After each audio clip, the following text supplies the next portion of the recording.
С появлением и массовым развитием связи сотовый телефон стал не только предметом первой необходимости, но и умудрился обрести некоторыми городскими легендами и историями.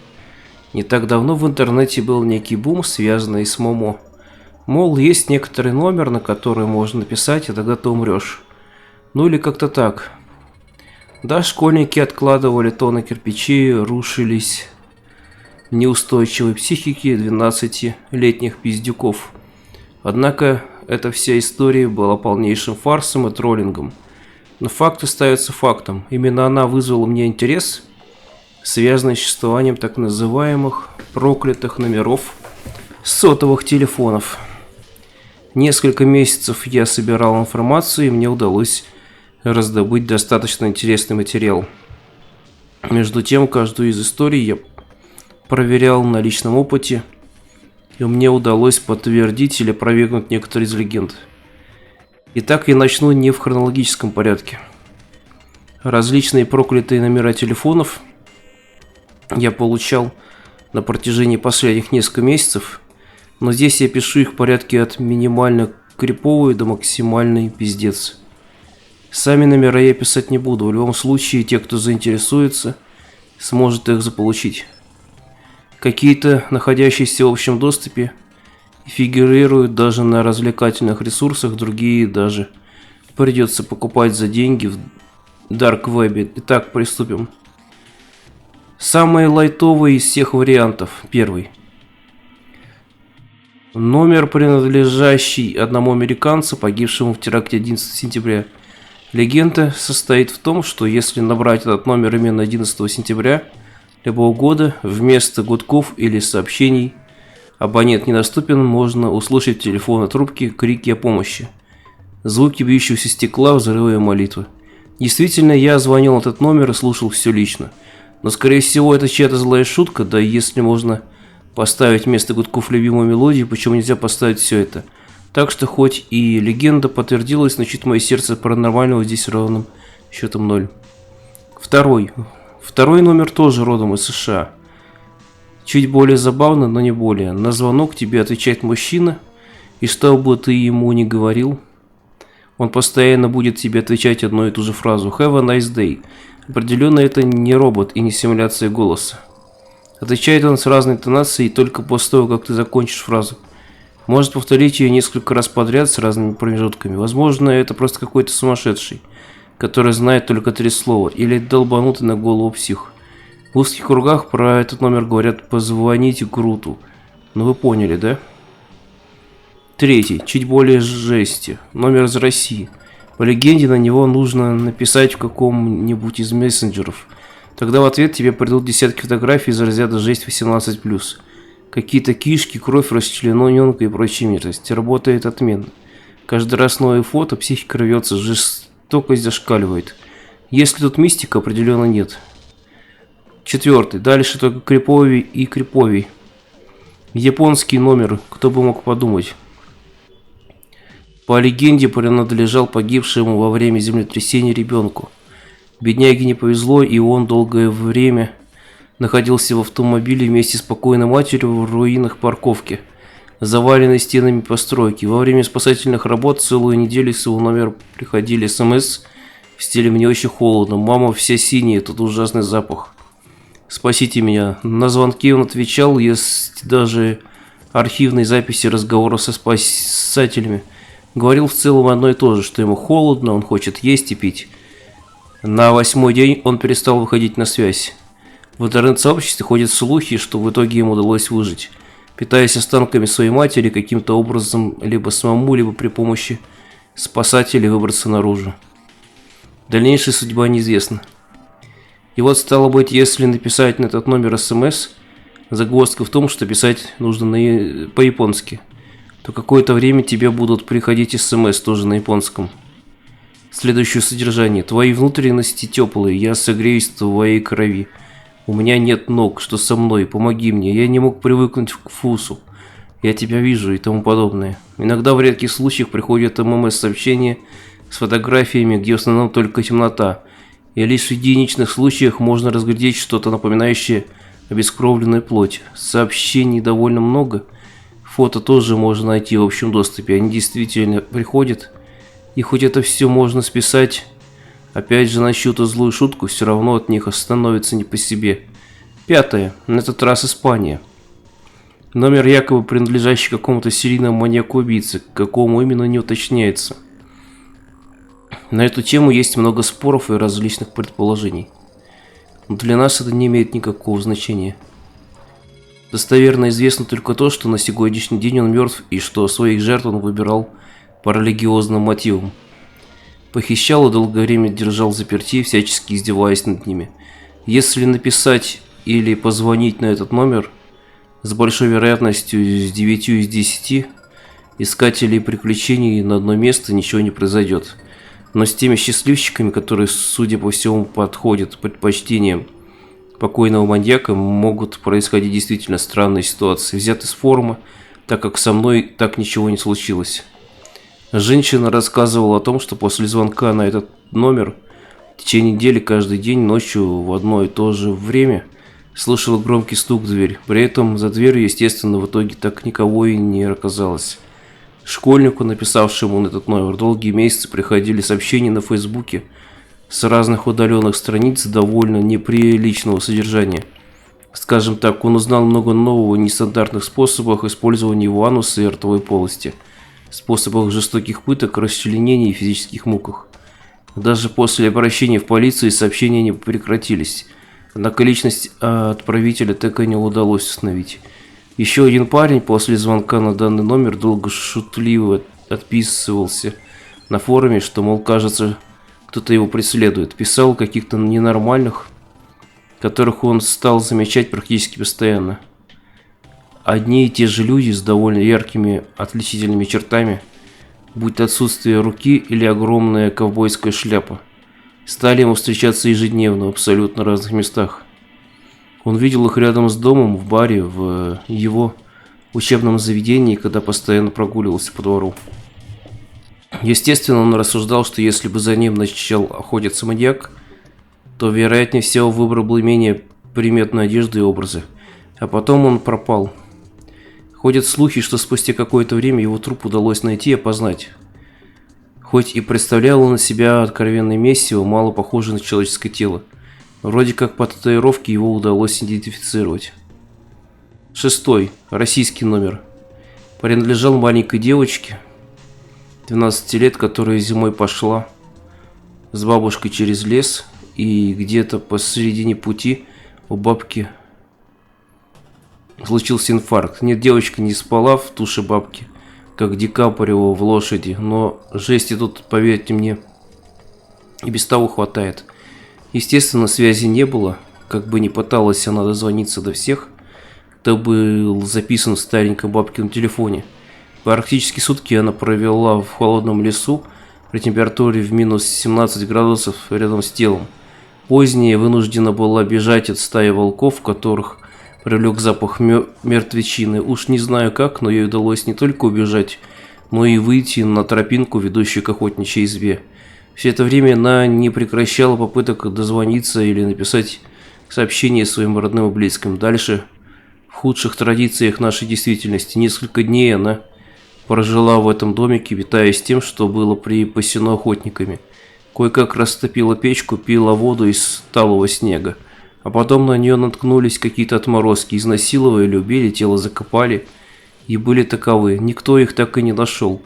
Телефон при этом они забрали с собой, поскольку через несколько дней родственники все-таки получили отправленные девочкой сообщения и уведомления о звонках. Сами сообщения, посланные на разные номера в хронологическом порядке, выглядят примерно следующим образом. «Помогите, я одна в лесу, мы шли в сторону названия населенного пункта. И бабушке стало плохо. Бабушка не дышит, я не знаю, что делать. Помогите, пожалуйста, баба совсем синяя, у нее почернел нос и пальцы, я боюсь. Пожалуйста, ответьте, здесь волки, они воют и, кажется, очень рядом. Я оставил ее одну, найдите ее. Мне очень холодно, почему вы не отвечаете? Я не знаю, где я, помогите. Я плохо чувствую пальцы на руках и ногах. Нос болел, но пошел. Где вы?» Тот домик, вы должны меня найти. Я разожгла огонь, нашла еду, придержусь несколько дней. Я надеюсь, вы меня еще ищете. В избе холодно и грязно, сплю на тряпье рядом с огнем. Ни в чем сварить макарону, жую сухими. Где же вы? Люди, ура, спасители, вы меня нашли.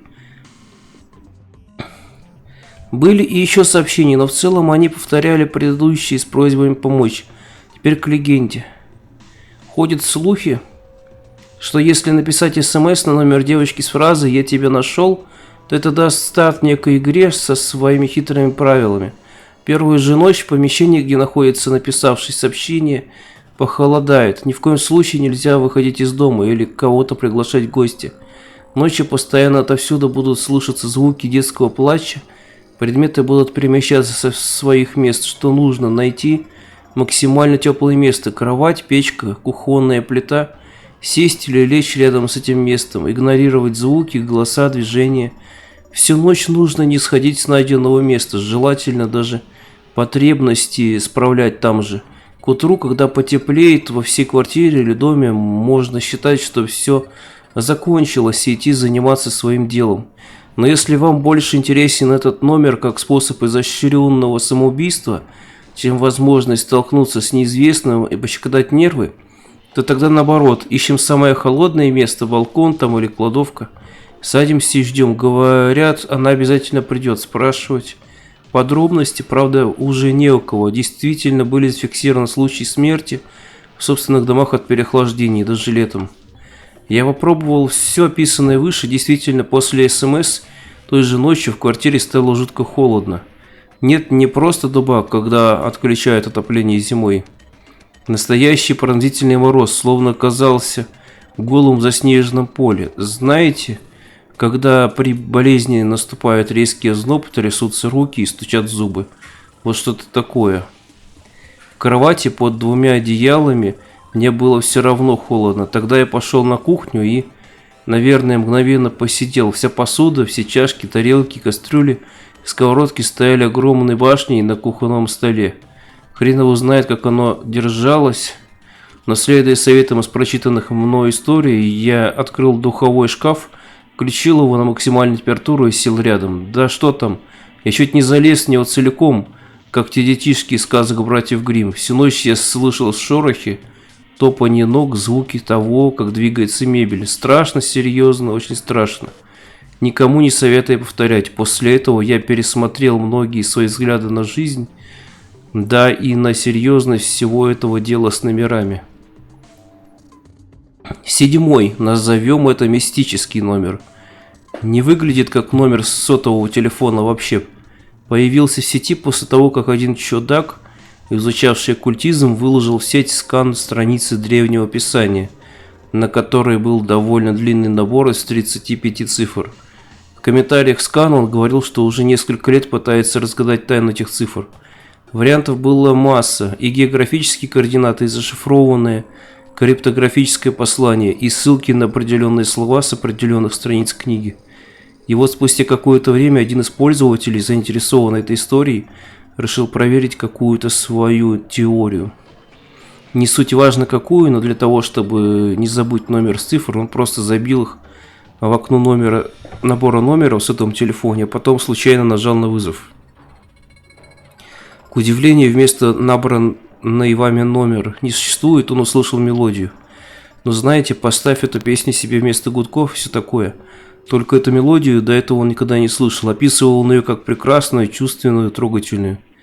Что было дальше? Парень стал слышать эту же мелодию каждый раз, когда его жизни угрожала опасность. Переходит дорогу, слышал мелодию. Остановился. На огромной скорости мимо него проезжает машина с водителем-алкашом. Но вы поняли. Проверить эту историю сложно. Скан той страницы продается за какие-то баснословные деньги. Конечно, быть предупрежденным об опасности вещь хорошая. И, наверное, стоит тех денег, что за нее просит. Но у меня слишком много сомнений и слишком мало денег. 8. Следующий номер без всякого описания мне прислал один парень с тематического форума. Мол, позвони, попробуй. Естественно, перед тем, как совершать любые звонки, я пробиваю номера по базе мошенников. Знаете, все эти «позвони», «ставь кому-то все деньги» со счета мобильного, этого номера не было в базе мошенников. Более того, как вам известно, первые цифры любого сотового номера являются кодом страны. +7 для России, +1 США, кто бы сомневался. +380 для Украины, т.д. Так вот, такого кода, как был у этого сотового номера, нет ни у одной известной страны. Собственно, звонил я на этот номер раз 10, в ответ слышал только гудки. Ну, ничего особенного я и не ожидал. Странности начались практически сразу с того же дня. Сотовый телефон стал сходить с ума. На какое бы время я не заводил будильник, он звонил всегда только в 3:32 ночи, каждый божий день. Даже если отключить телефон, поисковик чудил не меньше. Вбиваешь поиск, например, заказать пиццу, а он выдает тебе вырезать ice in home условиях. Или на запрос смотреть кино онлайн результатом I want съесть my dog. Первые несколько дней, как я заметил эти странности поиска, было даже немного забавно смотреть, какую же очередную херню выдаст мне поисковик на вполне приличные запросы. Забавно до тех пор, пока не начали всплывать результаты. It is funny смотреть это. Я могу шоу тебе как children eat своих родителей. This все just only the video, не так ли? Ты не afraid простых видеозаписей IU. You want to видеть их ангуш. Они дранг блат из лицевой артерии. Я, конечно, проверил телефон всеми возможными антивирусами. Стоит ли говорить, что ничего не нашли? Апофеозом всей этой хрени стало то, что на фотографиях, сделанных и до, и после звонка, стали происходить изменения. То у всех людей на фото поменяется выражение лица, то взгляд у всех направлен в какую-то одну сторону, то какие-то размытые фигуры за спинами и прочее подобное дерьмо. Я понимаю, что все это может быть каким-то хитрожопым вирусом. В принципе, люди придумывали и посложнее штуки, чтобы напугать кого-то, но все равно телефон я сбросил до заводских настроек, да и продал нахрен. 9. После предыдущих номеров, если честно, во мне начали закрадываться вполне обоснованные сомнения, а надо ли мне оно вообще. Но любопытное и лишнее время. В одной из переписок с завсегдатаем форумов мной был получен еще один странный номер без какой-либо предыстории. Абсолютно нормальный, кстати. Без странностей всяких там одни шестерки. Самый обычный полосатого оператора, как говорят. Сказали только, что писать нужно на него в любой мессенджер. Окей, написал привет, жду. Через час мне прилетает фотография, лес, тропинка. Ну ничего необычного. На следующий день, когда я уже ничего интересного от этого номера не ждал и полностью был погружен в поиск новых, приходит мне на телефон еще одна фотография. Что-то вроде промышленной зоны, завод или цех. Дымящиеся трубы на фоне. Хрень какая-то, не более того. Однако последующие фотографии определенно добавили седых волос на моей голове. Следующее было фото соседней улицы, где я частенько бываю, так как по мне я иду на автобусную остановку чуть ли не ежедневно. Потом уже моя улица издалека, метрах 900 от моего дома. Согласитесь, каждый бы на моем месте начал с опаской ходить по улице. Следующие послания только усилили чувство паранойи. Вот уже на снимке мой родной двор, где я с самого детства знаю последний ссаный фонарный столб. Потом фото из моего подъезда, первый этаж, почтовые ящики, стены, не видевшие ремонта с того момента, как дом был сдан. Но и на последней фото была запечатлена моя входная дверь. В какой-то момент я опасался выйти из квартиры. С ужасом я ждал следующего снимка, ожидая, что на нем буду уже я сам, спиной к фотографу или спящий. Серьезно, я шарахался собственной тени, боялся уснуть.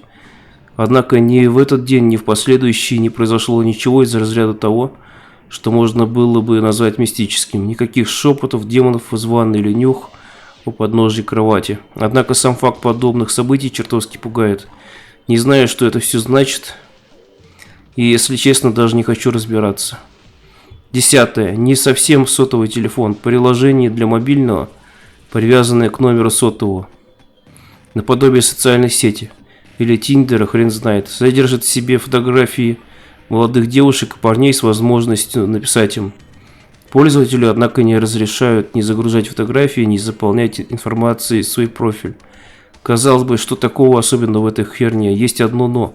Все профили, с которыми якобы можно пообщаться, принадлежат уже мертвым людям. Звучит как бред, но факт остается фактом. По сути, это большая база фотографий и сотовых телефонов давно почившей молодежи. С одной стороны, ничего таинственного тут нет, если ты не пользуешься долгое время сим-картой, оператор с легкостью перепродает номер твоего сотового другому пользователю.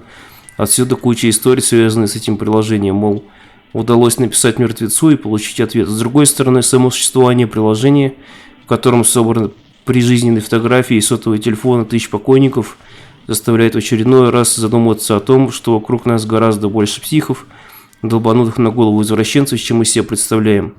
Это далеко не все странные номера, список будет пополняться.